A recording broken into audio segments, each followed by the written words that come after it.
네, 빌런 사냥 돌아왔습니다. 네.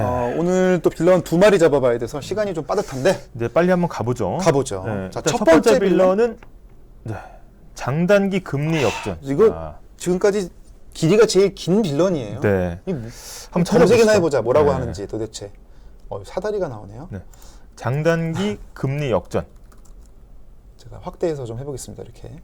벌써 완성 검색어가 있네요, 여기. 네. 많아 기사가. 읽어볼까요? 2시간 전에 올라왔네. 네, 강달러 유가 하락, 장단기 금리 역전, 짙어지는 경기 침체 암운. 오케이. 요 제목을 잘 기억해 두셔야 됩니다. 뭔가 이거는 안 좋은 신호라는 건 알겠어, 그렇죠? 네, 이거 한번 그다음에 볼까요?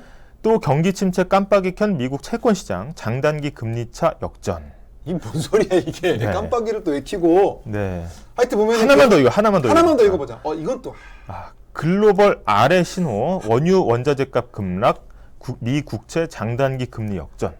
이거는 뭐 거의 빌런들을 모아놨네. 아주 거의. 뭐 어떻게 보면 악의 소굴이에요, 거의. 근데 빌런 집단이라고 할 수 있겠습니다. 일단 장단기 금리 역전은 뭔가 안 좋은 거고, 네. 역전은 뭔가 우리 뭐 지는 팀이 이기면 역전하는 거 아니에요? 두 개. 안 좋은 거고 뭔가 경고음이다. 이런 두 가지 의미가 있는 것 같아요. 그건 알겠고. 예. 그래서 장단기 금리 역전을 설명을 하려면 일단은 무슨 금리가 역전됐다는 거야? 그치. 이게 알아야 되거든요. 이게 채권 금리입니다. 채권 금리. 예. 지구상에서 가장 안전한 자산이라고 하면 미국 국채가 또 있거든요. 그러니까 한마디로 미국한테 돈 빌려주고 네. 이자 받는 게 채권인 거죠. 그렇죠. 채권은 그런 건데 이 채권이 종류가 여러 가지입니다. 뭐 아주 단기물도 있어요. 뭐 단기물도 있고 그거는 아예 그냥 뭐 트레저리 뭐 빌이라고 해. 그냥 영수증 같은 1년 미만의 초단기 채권 이제 그렇게 부르거든요. 그런 거부터 30년까지 있습니다.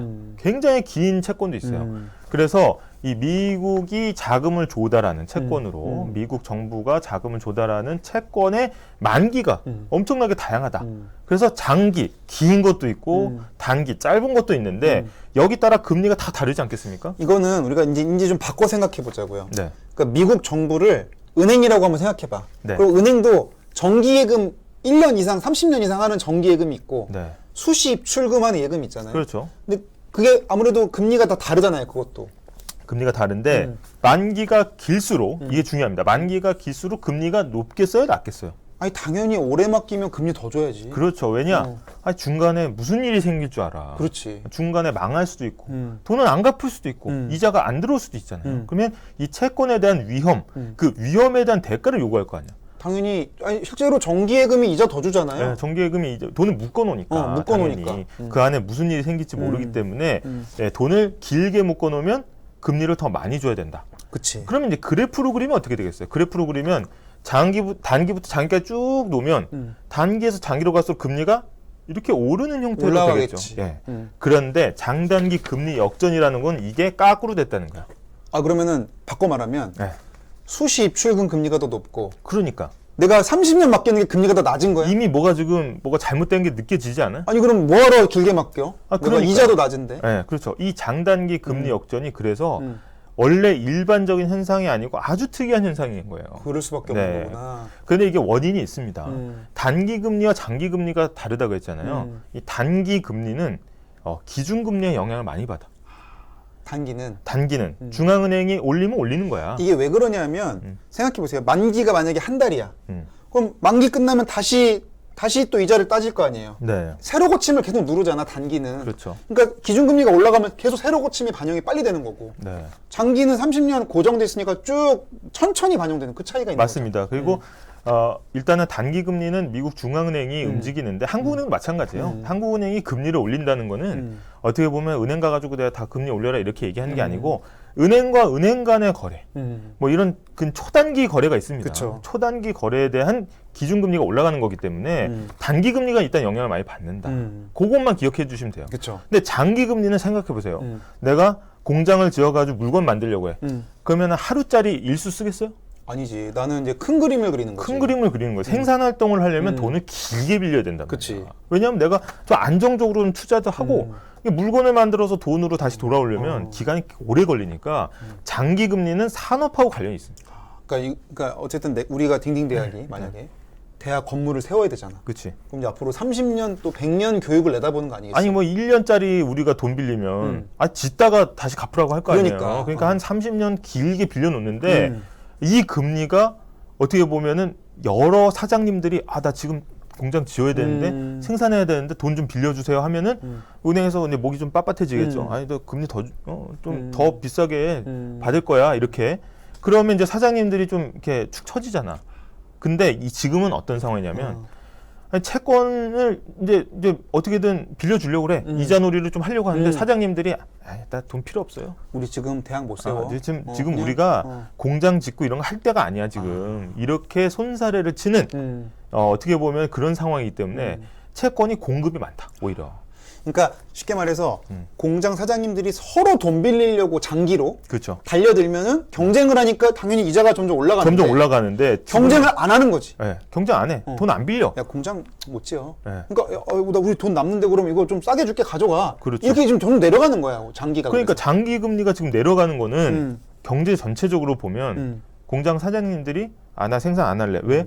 아니 앞으로 장사가 잘 될 거라고 생각하면은 너도 나도 빌리겠죠. 그렇죠. 장사가 안 될 거라고 보는 거예요. 그래서 이 장단기 금리 역전은 경기 침체에 아주 중요한 시그널이 되는 겁니다. 실제로 이 그림을 보면 이거 좀 확대되면요. 아래 주황색이 이제 단기 금리고요. 네. 위에 파란색이 이제 장기입니다. 네. 근데 장기가 보통 높죠. 네. 근데 역전이 4월에 한번 됐었어요. 이때도 침체라는 얘기가 나왔었는데 네. 그게 그저께 한번 또 역전이 됐었습니다. 그렇죠? 네, 그래서 이게 일반적인 현상이 아니고 경기 침체를 예고해주는 예고편이다. 영화 나오기 전에 예고편 나오지 않습니까? 그렇죠. 그래서 이제 예고편이라는 거고 지금 보시는 그래프는 이제 장단기 금리 차이를 이제 그려놓은 건데 이게 마이너스로 떨어지는 순간 역전이 된 겁니다. 그쵸. 근데 지금 두 번 보이죠. 네, 두 번 보이고 여기 한번 마이너스 구간 내려간 게 보이죠. 이게 이제 장기 금리가 더 올라가서 마이너스가 된 거예요, 지금. 네. 근데 2019년 이제 중순 이후에 7월 이후에는 왜 떨어졌겠습니까? 이게 코로나로 인해서 장단기 금리 역전이 이제 불경기 징조가 된 거고 지금은 더블 딥, 아까 얘기했던 경기 침체의 전조로 지금 얘기가 보이고 있는 겁니다.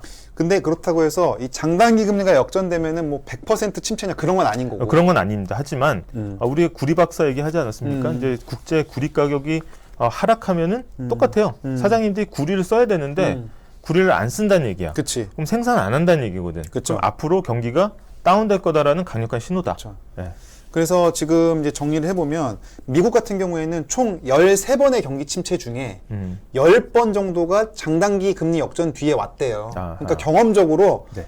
이거 오면 뭔가 안전벨트 매야 되는구나. 이런 신호가 되는 거지. 시청자분들이 보실 때는 이게 지금 정상은 아니구나. 네, 정상은 아니고 뭔가 안 좋게 돌아가는구나. 이렇게 좀 생각을 하시면 될 것 같습니다. 그런 이해를 바탕으로 이제 기사를 한번 볼까요? 네.